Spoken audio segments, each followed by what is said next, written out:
tea would get madam. There we go. Thank you, Leo. And we'll start with the third step prayer, which is on page 63 of your big book, if you want to turn to it and follow along. God, I offer myself to thee, to build with me and do with me as thou wilt. Relieve me of the bondage of self, that I may better do thy will. Take away my difficulties, that victory over them may bear witness to those I would help of thy power, thy love, and thy way of life. May I do thy will always. Excellent. Thank you, Rob. All right, folks, we're going to be starting on page 128 and not quite halfway down, a little bit beyond a third of the way down. And it's towards the end of a paragraph where it says, he may tell mother, if you want to follow along. And what we'll do, Rob, is we'll read that all the way up to the point as to where we were going to start today, or where we ended last time, where it says, if the family cooperates. You got it, Leo. Hi, everybody. My name is Rob K. I'm a recovered alcoholic. He may tell mother, who has been religious all her life, that she doesn't know what it's all about, and that she had better get his brand of spirituality while there is yet time. When father takes this tact, the family may react unfavorably. They may be jealous of a God who has stolen dad's affections. While grateful that he drinks no more, they may not like the idea that God has accomplished the miracle where they failed. They often forget father is beyond human aid. They may not see why their love and devotion did not straighten him out. Dad is not so spiritual after all, they say. If he means to right his past wrongs, why all this concern for everyone in the world but his family? What about his talk that God will take care of them? They suspect father is a bit balmy. He is not so unbalanced as they might think. Many of us have experienced dad's elation. We have indulged in spiritual intoxication. Like a gaunt prospector, belt drawn in over the last ounce of food, our peck struck gold. Joy at a release from a lifetime of frustration knew no bounds. Father feel he has struck something better than gold. For a time, he may try to hug the new treasure to himself. He may not see at once that he has barely scratched the limitless load, which will pay dividends only if he minds it for the rest of his life and insists on giving away the entire product.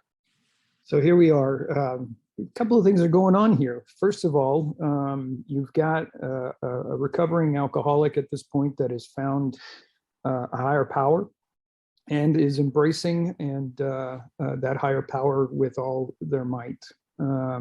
That in and of itself is a great thing, and it's something that's going to bode well for that person as they kind of move through the phases and stages of recovery and reach that point in place in time where they are fully recovered, even though they still have the disease. At the same time, there is this anxiousness and this want to get the attention of this alcoholic in the family, for the family, and with the family over an array of things. So the problem here is that it's a time management and a resource management type of issue. And what we're trying to accomplish here is a balance. Now, in the beginning, it's a little bit clumsy and awkward. I think that most of us that have had that spiritual experience, that have got a few to several days of sobriety under our belt, and we're feeling very good about ourselves, and we're really wanting to focus on that, because right now that is the greatest thing that's happened in a long time. And at the same time, there's the impatience and the want and the legitimate need, really, for the family to enjoy and actually experience some of the goodness that's coming out of this recovery. So again, it's difficult. And what ends up happening in a scenario such as this is that you've got some, at least mild resentments that get built up. And there's this feeling of being left out. And there is kind of the retaliation that may occur with either one of two ways. Either there's a direct retaliation in that there's confrontation and calling out the alcoholic, or there is the indirect retaliation where there's kind of almost a withdrawal, like, well, if dad's going to do this, or the alcoholic is going to do X, Y, or Z, I'm just going to go and do A, B, and C, because obviously they don't want to spend time with me. And I'm upset about that because I'm the one that endured a lot of the wrath and the problems that came with the alcoholism and the drinking. So um, I think the bottom line is that there's got to be some good communication. Remember, we talked about family meetings here recently and trying to get together and having an open and honest dialogue so that people can express themselves in such a way that is disarming and at the same time in a safe environment. Meaning that, you know, if I'm upset that I'm not getting enough attention, I can say that without any kind of retribution. So having said that, this is really this balancing, as I get back to this balancing act that has to happen in order for this to really try to come together so that there's ample time to be spent on all things, and those things that are most important are being focused on first. And in this case, obviously, the higher power is utmost of importance. The sobriety of the alcoholic is of utmost importance, but right along there, and if not an equal first, but a close second, and I'm talking by a hair close second, is family. And we've said this before, a family that supports an alcoholic is just that much more insurance that alcoholic is going to stay sober. It's one thing to do it on your own for yourself. It's another thing when you've got multiple members of the family that are right there beside you, shoulder to shoulder, helping you along, encouraging you and supporting you, as opposed to the opposite, where you may be trying to do this on your own, but you've got a lot of pushback and a lot of problems that are being created by the family because they're still hurting. They still are expressing their needs, and they're not doing necessarily a very good job of communication. And it's that, you know, give and take, the receiving and the transmission of those type of communications and stuff that can be really problematic. But we kind of finish up here with respect to the fact that, you know, this person that's a recovering alcoholic, you know, when they're talking about the prospector, belt drawn to the last notch, last ounce, etc., we're talking kind of in terms of somebody hitting their rock bottom, you know, and that's an important kind of event that happens when somebody finally lets go, finds their higher power, has that spiritual experience, and really embraces the fact that now they've got the strength, that inner strength that they've been able to tap into in order to start their recovery and solidify it. So again, communication. So as long as the family understands what's going on, and we as alcoholics can actually express the feelings and the elation and the emotions and et cetera, that's going on, a lot of things are going to be able to be worked out. It's when that communication breaks down where there's going to be a real problem. But nonetheless, if everybody understands that there is this now new strength, this new capability, this new level of being, if you will, and it's, you know, and tapping into that, everybody has an opportunity to kind of enjoy and trying to think of the word here. They're able to take their part and apply it. And so I guess the point I'm trying to make here is that there's a difficult period of time here. There is a balancing, and it's important that everybody be aware of the phases, if you will, of recovery. And we've all been there, the 2-week wonders that, you know, want everybody to forgive them for everything. They're ready to conquer the world. And all of that is, you know, it's kind of an ill, it's that all thrust and no vector, as I'll say, with regard to, you know, a jet engine and stuff. So bottom line is that there is a lot of good that comes out of this. I would rather be in a scenario like this and working with an alcoholic that is truly recovering than I would with somebody that is not, that is struggling, and that the family is still struggling as well.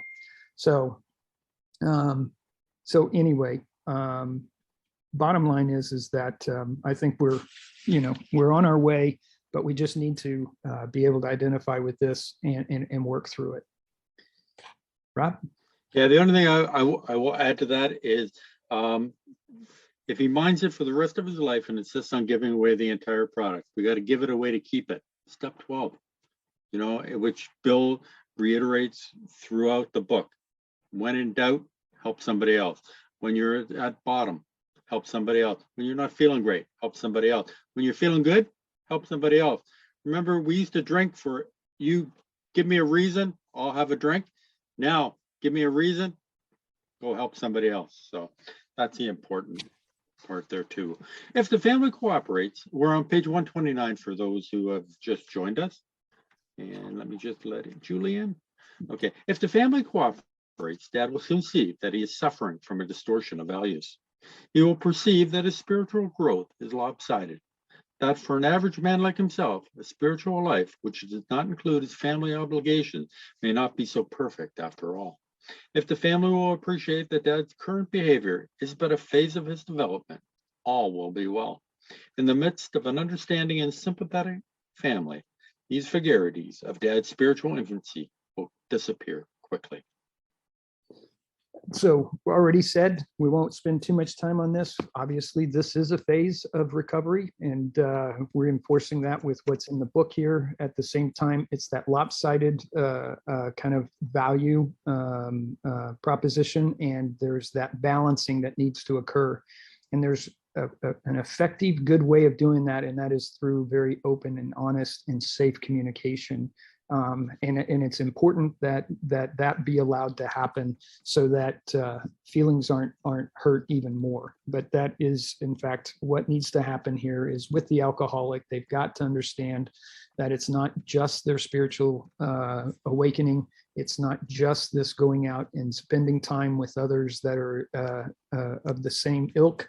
It is about also doing what's necessary to mend all of the fences that have been broken down over the years with the family. Rob? Yeah, and in this sentence right here, or in this paragraph, it's what we're supposed to do. These are not amends that we're making to the family. These are things that the alcoholic should be doing with the family. He owes it to the family to do things with the children, to do things with the wife. A lot of times we keep talking about divvying up the pie. It's got to be equal. Well, it never is equal.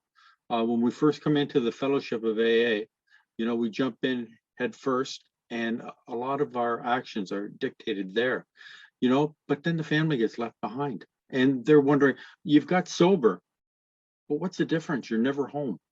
I ran into this with my own wife, where I was going to meetings every night of the week, and then on the weekends going to 2 to 3 meetings. Before I was isolating, now I'm never home. So we have to think about the family. Yes, God has to come first, or else I'm going to return to drinking. But my family has to come in, too, or else what's the change? What's the difference?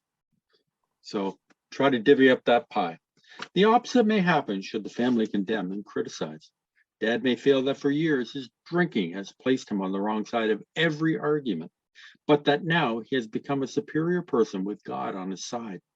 If the family persists in criticism, this fallacy may take a still greater hold on Father. Instead of treating the family as he should, he may retreat further into himself and feel he has spiritual justification for doing so. Yeah. So this is the what if we don't do it in the correct manner. And as I was talking before, there is kind of this indirect resentment that gets built up, and there is this withdrawal that happens. I was talking mainly about the family, but the alcoholic could do exactly the same thing. It would be an unfortunate thing for somebody to feel like that they are somehow superior over everyone else, given the fact that they've had this spiritual experience and they have tapped into this higher power, when in fact, they're just meeting expectation at a minimum kind of the cost of admission once they have found this higher power to tap into.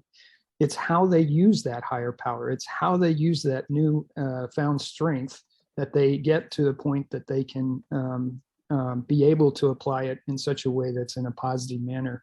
But again, if the family is not really educated on the phases of recovery, and I hesitate to say that because there's nothing necessarily written in the book that talks about the phases of recovery. We all kind of know they're there, but it's not really delineated specifically. So I'm not trying to interpolate anything out of the big book other than the fact that we all kind of know what it's like to be in that first 2 weeks, that first month, the first 6 months, that first year, etc. And as we graduate into a higher level of understanding, a higher level of knowledge, and we also get used to not drinking and being comfortable with that, there are just different phases that we all pass through at different times. And so that's what I'm trying to show here. If in fact there's not that general and overall understanding of where we are and what's going on, it makes it very difficult for the family to respond in a positive manner. So the important thing here is that the alcoholic needs to be able to recognize this, know this, sit down with the family and start to share the things that are a part of that. And out of that, they find themselves able to really reach the family in such a way that the family is responsive in a positive manner. It's a juggling act. It's also not necessarily the easiest thing to do. In some cases, it might be easier than others. It really just depends on the personalities and character of the family. It depends on the alcoholic, the past relationships, et cetera, and I think it goes without saying that just because you've started to recover from alcohol, you're sober and that type of thing.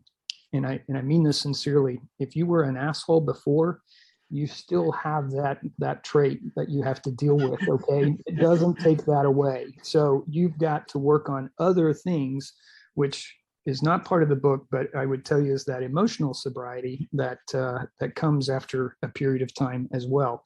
So bottom line is that it really just boils down to incredibly good communication that's open, honest, and safe. Rob? Though the family does not fully agree with Dad's spiritual activity, they should let him have his head, even if he displays a certain amount of neglect and irresponsibility toward the family. It is well to let him go as far as he likes in helping other alcoholics.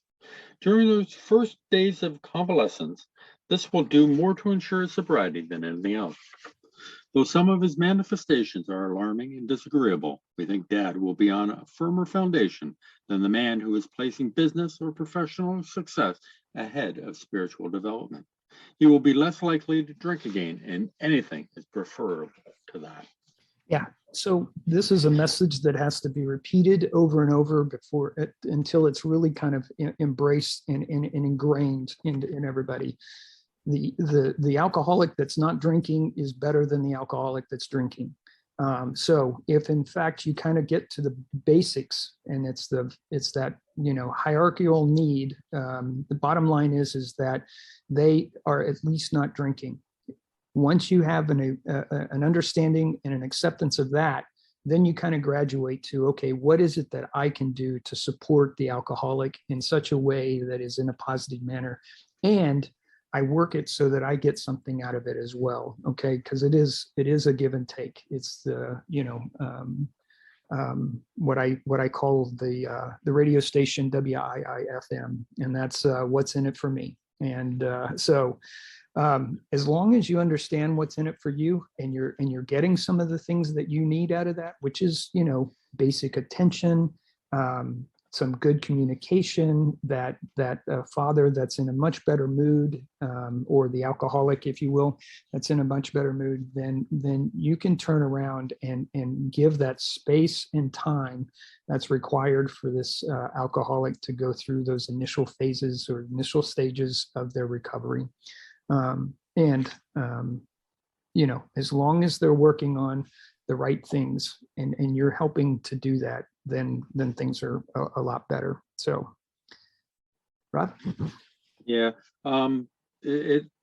there's a great line in here. It says that then the man who is placing business or professional success ahead of spiritual development, you'll be less likely to drink again. If you place anything before spiritual development, chances are that you will drink. There's going to talk about that a little bit more further on. But remember that anybody that places spiritual development or facing business or professional success before spiritual development is in for a rough ride. So please keep that in mind. And Rob, Those one other Yeah. thing I'm going to bring up, and that is during those first days of convalescence, in other words, recovery, Mhm. this will do more to ensure sobriety than anything else. When we talk about the first days, we're not talking about allowing this to go on for a year. We really are talking about a short period of time of giving them the space and time that they need in order to get through that first couple of 3 phases and stages of their recovery. Just as a sidebar note. Thanks, Rob. And the other thing that I want to bring up, which is part of that, is what let him go as far as he likes in helping other alcoholics. Sometimes people in meetings will say you need a year before you can help other people. This book says that you help people right away. And step 12 again, Bill keeps bringing up the same thing, help other people. So I like to throw that in every once in a while. Sure. Those of us who have spent much time in the world of spiritual make-believe have eventually seen the childness of it. This dream world has been replaced by a great sense of purpose, accompanied by a growing consciousness of the power of God in our lives. We have come to believe He would like us to keep our heads in the clouds with Him, but that our feet ought to be firmly planted on earth. That is where our fellow travelers are, and that is where our work must be done.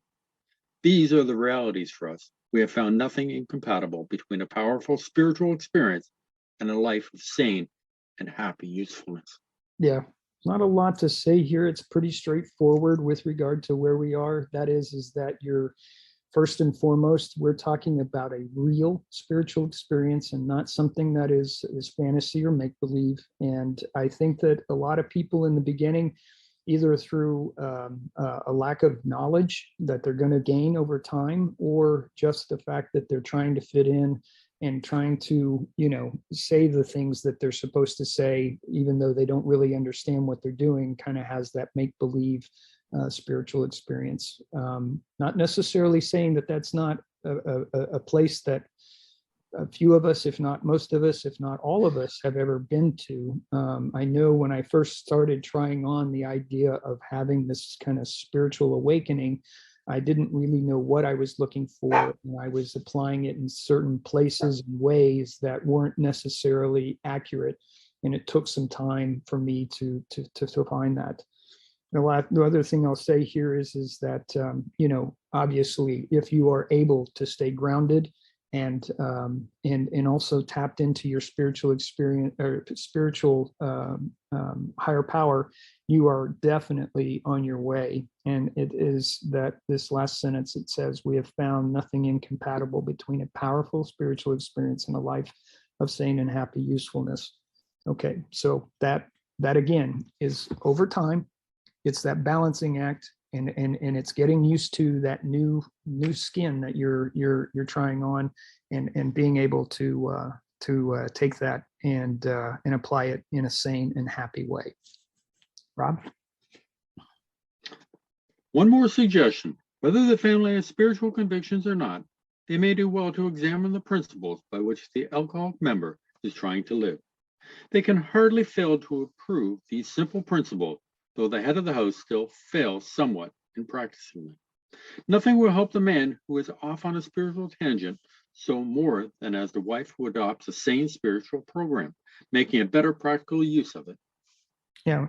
So basically saying here, and this is, is kind of following along the same path, in the same footsteps as the recovering alcoholic, taking on and finding that spiritual kind of awakening and spiritual experience for everybody in the family, regardless of whether they're the head of the household or they're a son or daughter or whatever it might be.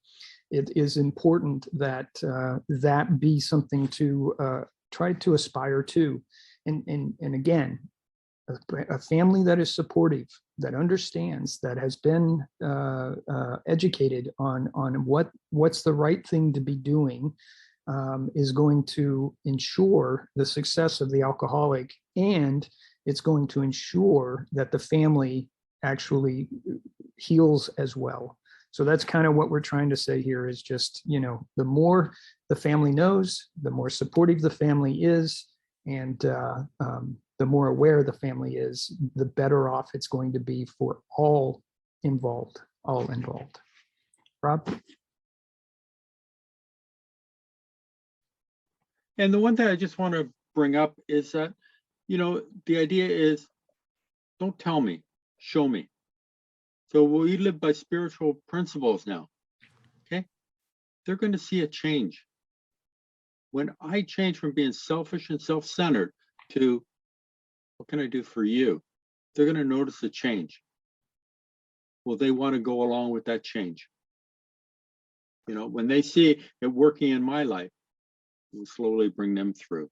There will be other profound changes in the household.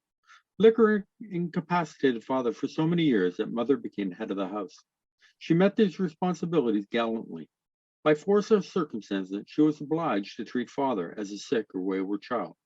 Even when he wanted to assert himself, he could not, for his drinking placed him constantly in the wrong. Mother made all the plans and gave the directions. When sober, father usually obeyed. Thus mother, through no fault of her own, became accustomed to wearing the family trousers. Father, coming suddenly to life again, often begins to assert himself. This means trouble unless the family watches for these tendencies in each other and comes to a friendly agreement about them. Well, I can tell you from experience, when I was in the Marine Corps, for example, I would deploy for 7 months at a time, and it was imperative that my wife took over the head of the household at the time. And the way that we worked through this is we had a division of labor, and over the years, one of the things I developed is I became what might be more accustomed to a traditional household where, there's cleaning and cooking and certain chores around the house that are done. And then there's the finances, the taxes, and, bill paying and all that kind of thing. So what it normally did, and what I found that worked for me and my family is that my wife took on the finances, the bill paying, the taxes, and that type of thing. And she kept those responsibilities even when I wasn't deployed.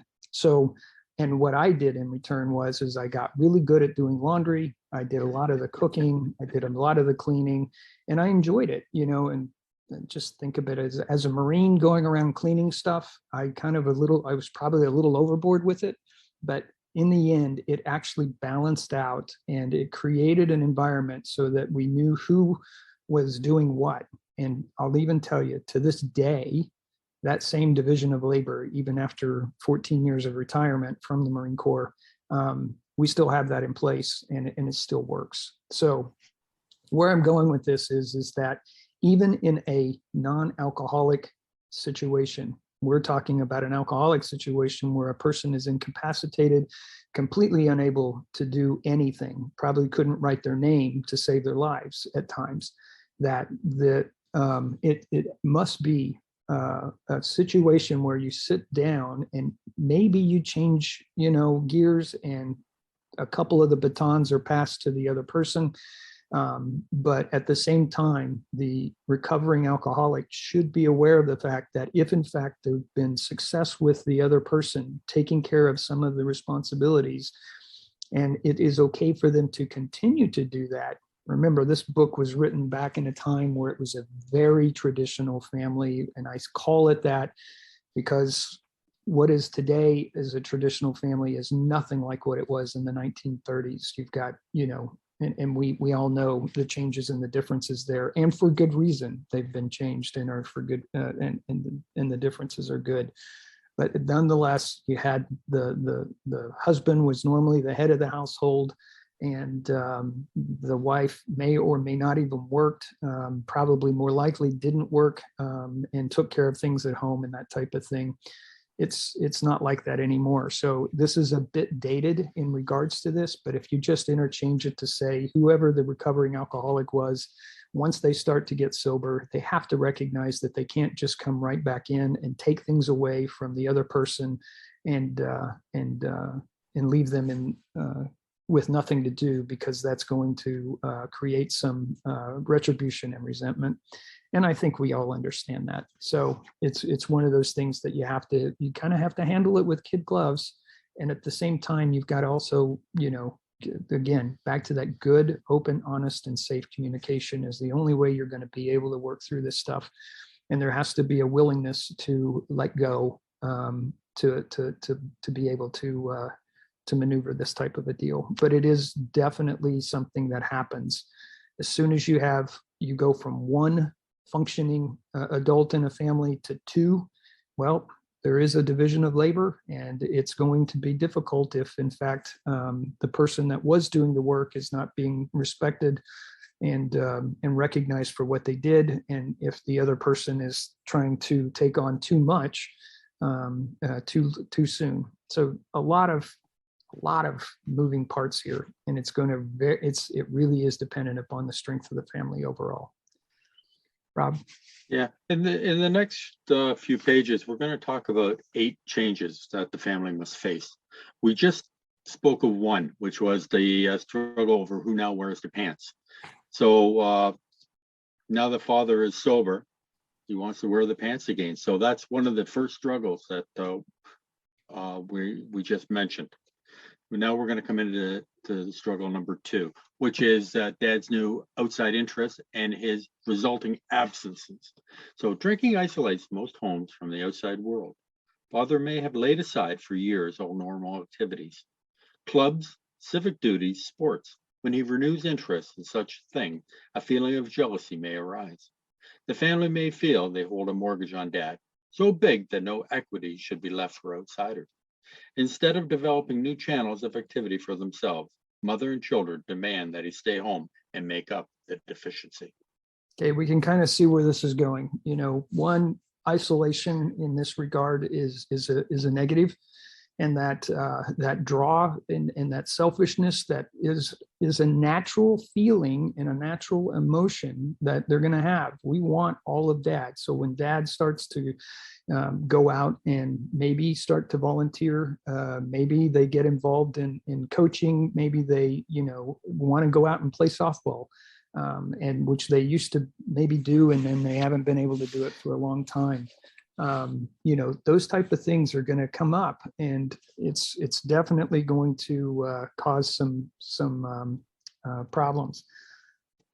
Again, we're talking about some of the changes that are going on, but it goes back to that balance of time for the family and time for everything else, whether that be a job or profession, financial responsibilities, civic duties, and things that are hobbies, something that's more fun, sports. Maybe they go back and start playing tennis again. Maybe they go and play golf. There's a number of activities out there that people can get involved in, and it starts to take up time. Again, this is really going to have to take some open, honest, and safe communication. And I'll try not to harp on that too much, but that's really the underlying theme here is really good, effective, and strong communication is necessary for this to be successful. Change number 3.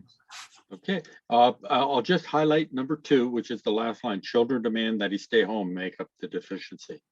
So dad's new outside interests and his resulting absences. So now we're going to come into number 3. At the very beginning, the couple ought to frankly face the fact that each will have to yield here and there if the family is going to play an effective part in the new life.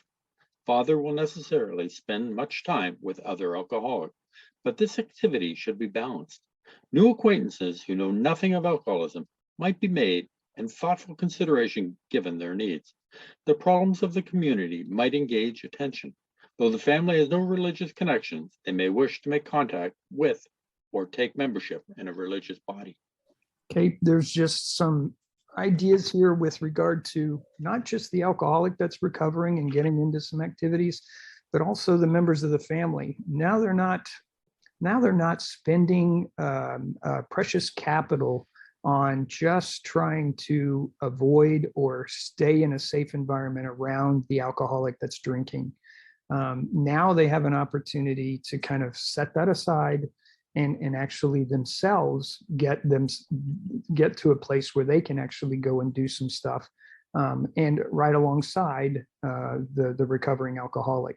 So there's going to be some mutual activities, and then there's going to be some exclusive activities. But again, we're talking about balance here, and it's going to, you know, in some cases, it's just giving somebody permission to now kind of relax and spread their wings and go do something, because now they don't have to worry about, you know, the alcoholic embarrassing them, threatening them, harming others, et cetera, et cetera. So good point here. Again, comes back to that balance. Rob? Yeah, which is number 3. The need to balance alcoholic and non-alcoholic friends. And number 4 was also in that paragraph, the possibility of becoming church members. So that's another thing. So now we're going to go into number 5. Alcoholics who have derided religious people will be helped by such contacts. Being possessed of a spiritual experience, the alcoholic will find he has much in common with these people, though he may differ with them on many matters. If he does not argue about religion, he will make many new friends and is sure to find new avenues of usefulness and pleasure. He and his family can be a bright spot in such congregations. He may bring new hope and new courage to many a priest, minister, or rabbi who gives us all to minister to our troubled world. We intend the foregoing as a helpful suggestion only. As far as we are concerned, there is nothing obligatory about it. As non-denominational people, we cannot make up others' minds for them. Each individual should consult his own conscience. Okay, so this is one of those probably more sensitive type of things than not. We kind of have to qualify the spiritual experience that we're talking about is absolutely non-denominational. There are religious undertones with regard to it, but it's not necessarily religious. So we're not talking about a traditional church-going religion kind of experience. We're talking about a spiritual experience. Now, they are parallel to each other, which means that, you know, they kind of go hand in hand. And in a lot of cases, the person that has this spiritual experience finds a lot of solace in being in a religious environment and with a congregation of a particular church that they can relate to. Sure, there's going to be differences. I can't tell you how many times I've been to a church and I felt some connection, but at the same time, I wasn't necessarily 100% aligned with everything that was going on in that church. However, what I will say is that there is some commonality between the two. And in other words, as long as there is this awareness or acceptance that they are two different things, even though they are parallel, I think that you're going to find that some people can actually get along very well in that environment. Not only get along, but they can thrive. And by thriving in that environment, there's obviously where they're going to be engaged with others. And by doing so, they're going to be in some capacity of helping others. And as we all know, helping other people is an insurance of not drinking. And so there should be some encouragement to even just try it out. But that is really good here. And when you have, you know, the leadership within a particular church, a priest, a minister, rabbi, et cetera, and they know that things are happening in such a way that they've reached a new person, well, that makes them feel even better as well. And that's also helpful. Okay. Rob? Now we're going to come into number 5. We have been speaking to you of serious, sometimes tragic things. We have been dealing with alcohol in its worst aspect. But we aren't a glum lot. If newcomers could see no joy or fun in our existence, they wouldn't want it. We absolutely insist on enjoying life. We try not to indulge in cynicism over the state of the nation, nor do we carry the world's troubles on our shoulders. When we see a man sinking into the mire that is alcoholism, we give him first aid and place what we have at his disposal. For his sake, we do recount and almost relive the horrors of our past. But those of us who have tried to shoulder the entire burden and trouble of others find we are soon overcome by them. Yeah. Just to clarify, is this number 5 or number 6, Rob? Number 5. Okay, so this one's number 5. All right. So we're just making sure that we're staying on with the 8 changes in there. Second thing is that the idea here is that we aren't a glum lot. So there's a couple of things before we get to that point of we absolutely insist on enjoying and having fun in life. I mean, it just goes without saying that if you don't have alcohol in your life and those problems have been removed for the most part, and what I mean by that is the language, the threats, the embarrassments, the actions or inactions, etc., all of that goes away, then things are in a better state. And if everything is in a better state, then by extension, you should be in a happier state, in a better state. Now, I say that, but at the same time, I don't want to remove the fact that this is a very serious issue and challenge because it is life or death. Our recovery is our life. And so we should be treating it with the seriousness that it deserves. At the same time, we're not into this so that it's so serious and it's just intense and it's there's nobody smiles, et cetera, et cetera. I mean, who wants that? I don't know anybody that really would rather be in a glum state as opposed to a happy state. So we chuckle, we tell stories, we laugh at ourselves, and that's probably the biggest lesson here. Laughing at ourselves. The fact is that we've all had similar experiences with regard to our alcoholism and the problems that we have associated with it. So we are birds of a feather. The greatness of that, and I mean not the good, but the greatness of that is that we also have created an open, honest, and safe environment so that we all feel comfortable enough to be able to talk about those things without any fear of retribution. We shouldn't be embarrassed because the fact is we all have had something akin to what you have gone through. So that in and of itself is a place where somebody can say something and it can come off as at the time, maybe it wasn't necessarily a fun or serious, a fun or a happy thing, but we can kind of chuckle at it because now we've grown way beyond it and we realize the folly that it was that we were going through. So I think that that's an important note here. And for the change in number 5 is the going from being in a sad, angry, and depressed state to now being in a happy, very calm, and there's almost an elation that comes with it. Getting up in the next morning, and I know I just can feel that we've all had this experience when you wake up and you made it through the night before sober. You wake up sober and there's no hangover. There's this kind of almost like, for me, it was a feeling of accomplishment. I was successful. And at first it was kind of foreign to me. I wasn't sure if I was supposed to enjoy it or not, but I couldn't help but smile. And I couldn't help but feel as if I had done something, pretty courageous and at the time. So I think that that's one of the things that you want to try to capture and not feel awkward about it, but feel good about it. Get used to it. Don't be complacent about it, but get to the point that when you wake up in the morning, you know that you haven't drank for the last 24 hours, the last 12 hours, whatever that might be, that you've done it again, and you've done it again. And a string of those becomes weeks, then months, then years, and you're on your way. But you should always not take it for granted.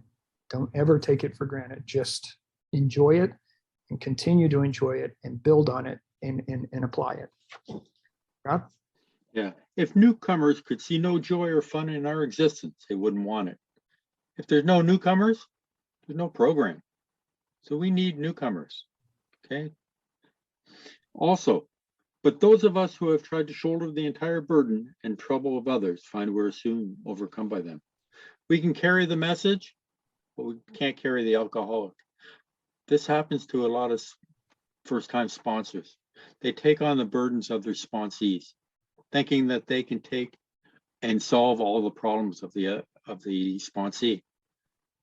You got to remember, the sponsor is not God. Only God can take away the alcoholic mind. Only God can help these people.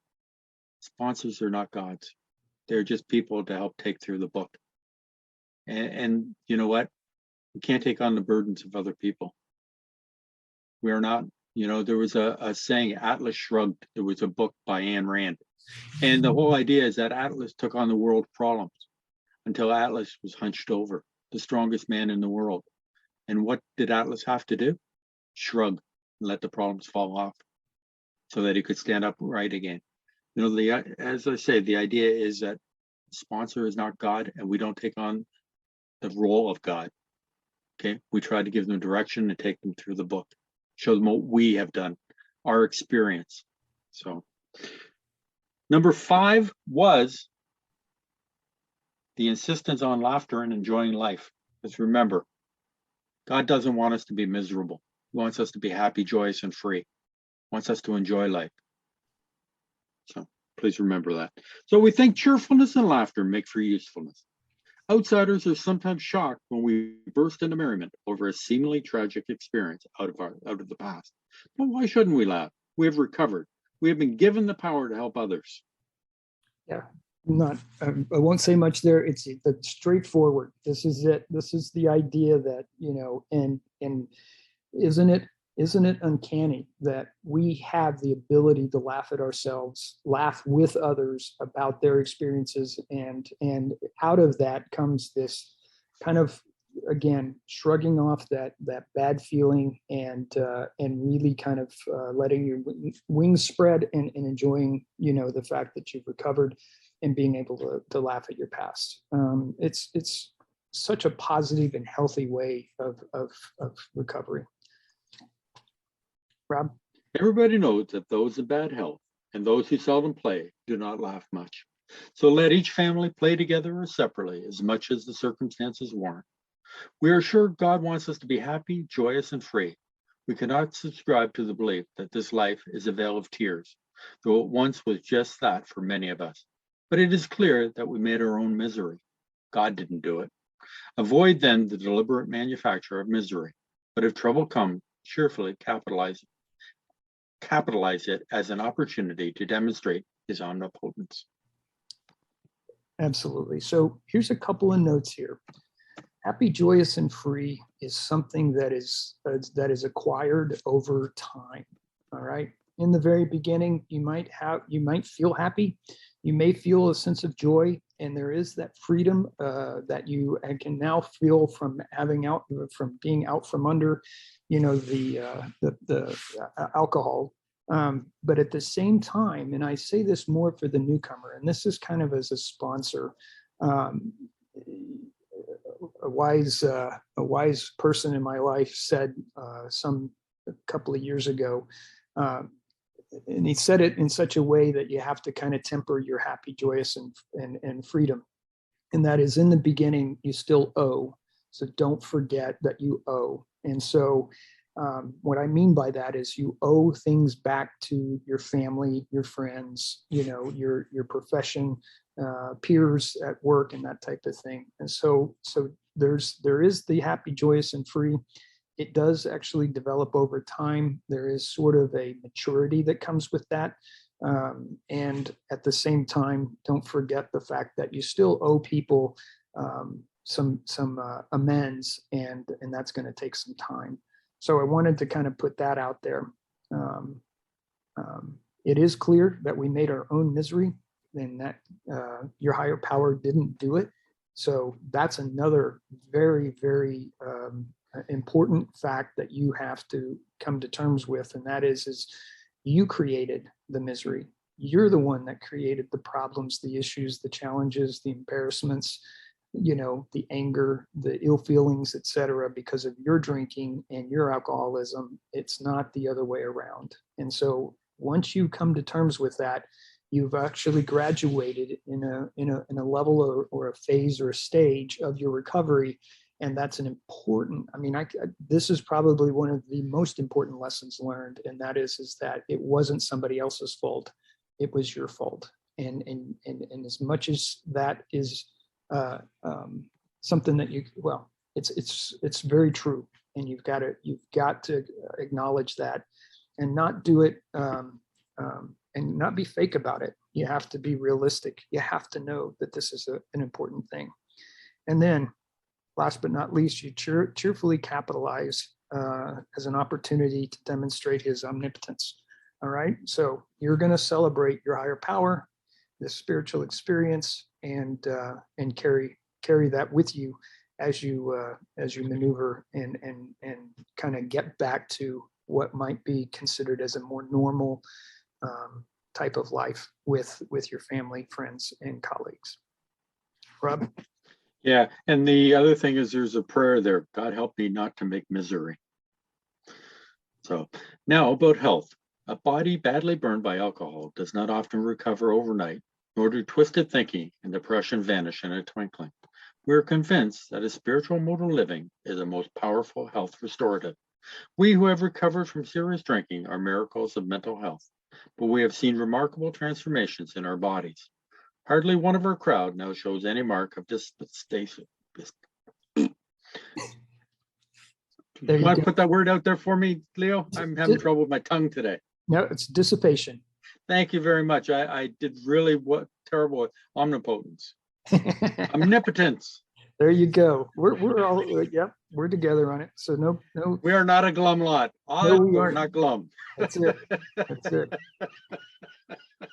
All right, I'm going to tell a quick story, and that is that I used to have this tremor, and some of you have heard this story before. It's a powerful one in my mind, and it's something that I think that was just this. It blew me away. I used to take medication for years, over a decade, actually about 12 years. I had been on a medication to try to squelch or do away with these tremors that I had, and it was successful in doing so. But about 8 to 9 months after I was recovering from alcohol, meaning I'd been sober for that period of time, I realized that my tremors were starting to subside, meaning that I wasn't noticing them on a daily basis like I had been. And what I realized is that my body was going through withdrawal from the alcohol that I was drinking, and it was the manifestation of a tremor. So I worked with two different physicians, one being my neurologist. Another one was a psychiatrist that I see on every 3 months just to go over medications. They're very good with doing that. So at any rate, between the two of them, I started weaning myself off of these medications that I was taking in order to treat the tremor. And over about I guess it was about a 2-month period of time, I slowly but surely completely eliminated 2 medications in my life that now I don't need at all, and my tremors are gone. And what I've come to find out is that my body took 8 to 9 months to really heal from all the alcohol abuse that I've had. So what we're talking about here is a body badly burned by alcohol does not often recover overnight. And in my case, it actually took months. But if there's a reason out there for me to not drink again, that is one of the ones that are personal to me, but is a very powerful one. And it's amazing to see that even after 9 months, you're still recovering from alcohol abuse. And it's just a really great thing to see and feel. So it's important here to recognize that even though you've been sober for 2 weeks and you want to tell the world you feel great and you think that you've licked everything, there's still a lot of work to be done, both from the program, but even from a physical health standpoint, there is some recovery that's still going to happen. And things like the liver, and I'll say this too, it's a miraculous organ. It can actually heal itself. And so over a period of time, with the absence of alcohol, the liver is going to improve and not be quite so ill if it was to begin with. And so there's those things to look forward to. The mental side of things, I can't imagine that. I mean, well, just being sober, that lifts your emotions and your feelings up. It should anyway, and you should feel better about that. And really tapping into that higher power and kind of letting go of some of the stress and the worries and that type of thing is also a very, what I'll call, restorative type of activity that will improve your mental being and make you a much happier person. So there's a great message here, and it's really one that you kind of have to dig into. We all have our own personal physical improvement stories, and we also have our mental improvement, that emotion, the emotional health, if you will, of improvements. So nothing happens overnight, but it is going to happen over time. And the beauty of it is that even after a couple of years, I know I'm physically, I'm still improving. It might be subtle now and almost unnoticeable, but I know that I'm stronger, healthier, and in a much better place because of my not drinking anymore. And it's a motivator. It certainly is, and it should be to you as well. Rob? Yeah, I just want to throw in before we go to Bill that we in that section it was number 6, which was recovery of bodily health. So next week we'll get into the last couple, the 8 changes, and I will repeat them again after we go through them. Perfect. Okay, we're going to stop there for today and turn it over to Bill for a few minutes. Take a little bit of time there, Bill, and take it away.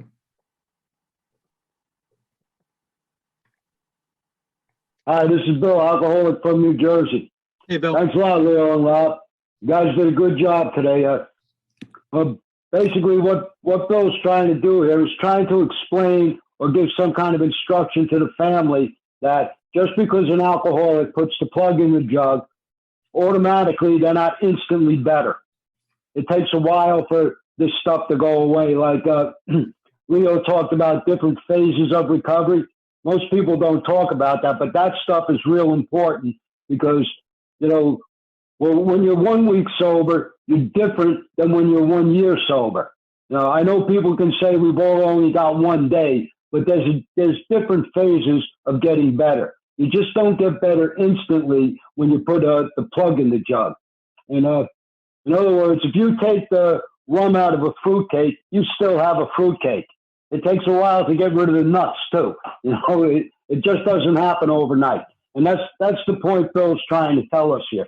And there's a couple of real good points that he made here. On page 129, on the bottom of the page, it says, it is well to let him go as far as he likes in helping other alcoholics. During those first days of convalescence, this will do more to ensure his sobriety than anything else. There's a myth running around AA that you have to have a year before you can do anything. That's not what this book says. The first days of convalescence. Convalescence means healing or getting better or recovery. That's what convalescence means. The first days that you're starting to get better after you quit drinking, you can help somebody else. You may not have been through the steps. You may not know how to walk somebody through the steps. But you can open the door, you can greet somebody at the door, you can shake their hand, you can show them where the coffee pot is, show them where the cake or the donuts are, give them your phone number or get their phone number. You can show them camaraderie and friendship. So that's helping a newcomer when they first walk in the door. And by doing that, that's going to do more for our sobriety than anything else. That's what this book says. Nowhere in this book does it say, I have to wait a year before I'm able to help anybody. I know that's a myth that's running all around where I am. Everybody tells people you have to have a year before you can do anything, even before you can think. But this book doesn't say that. That's a myth made up by somebody. I don't know where it came from, but it is. And he's got another good point here on page 132. On the bottom of the page, it says, we have recovered and been given the power to help others. I hear people saying all the time, I'm powerless over people, places, and things. My book doesn't say that. My book says I've been given the power to help others. That means I can help somebody else get through this process because I've been through the process. There was a story going around AA one time It was about this drunk. He fell in a hole. They were doing some construction on a roadway, and they dug a big hole in the road, and they taped it off and put cones around it, and they were going to come back the next day and complete the job they were doing.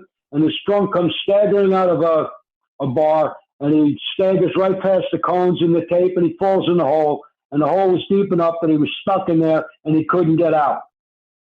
So along comes a businessman. The businessman looks in the hole and says, "Hey, what happened to you? You need some help?" And the guy says, "I fell in a hole. I can't get out. Can you get me out of here?" The businessman says, "Well, no, I don't have a way of getting you out of there, but I can throw you down some money. Maybe you can buy a ladder and get yourself out." And the businessman leaves.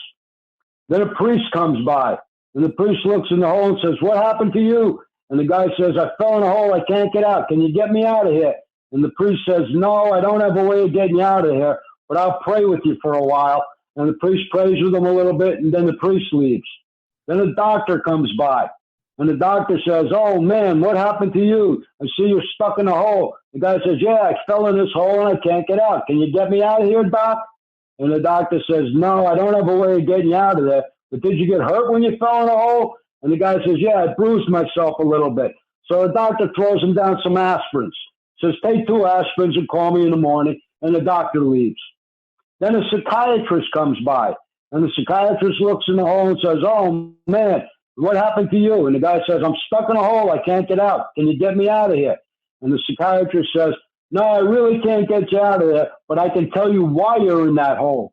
You're stuck in that hole because your parents were mean to you when you was a little kid." So the guy says, "Look, can you get me out of here?" He says, "No, but I'll tell you what I'll do. I'll come back once a week and talk to you for an hour each time. Here's your bill." And then the psychiatrist leaves. So businessmen can't help us. Even though they could send us away to rehab, they can't help us. Priests can't help us. Doctors can't help us. Psychiatrists can't help us.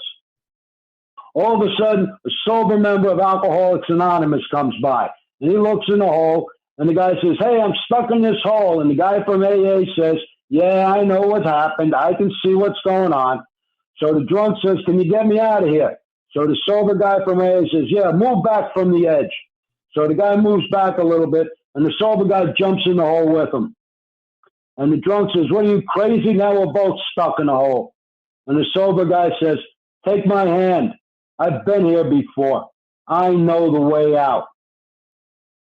So somebody from AA, a sober guy from AA, is the only one that can help us because they know the way out. And those 2 guys got out of the hole because the drunk was walking around in circles in the hole. He couldn't find the way out. The sober guy from AA, he knew the way out. It's not a very far distance. It only takes 12 steps. Boom. Okay, that's all I got. Thanks a lot for letting me share. Thank you so much, Bill. And Bill, I want to come to one of your meetings. You got donuts?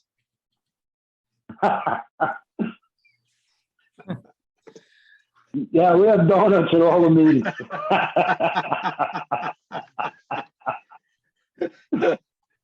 All right, guys. That was great. Thanks, Bill. Thank you, Rob. Let's go ahead and close with the serenity prayer, and then we'll open it up for some discussion. Love to. Serenity prayer. God, grant me the serenity to accept the things I cannot change, courage to change the things I can, and wisdom to know the difference. All right, guys. Thank you very much for being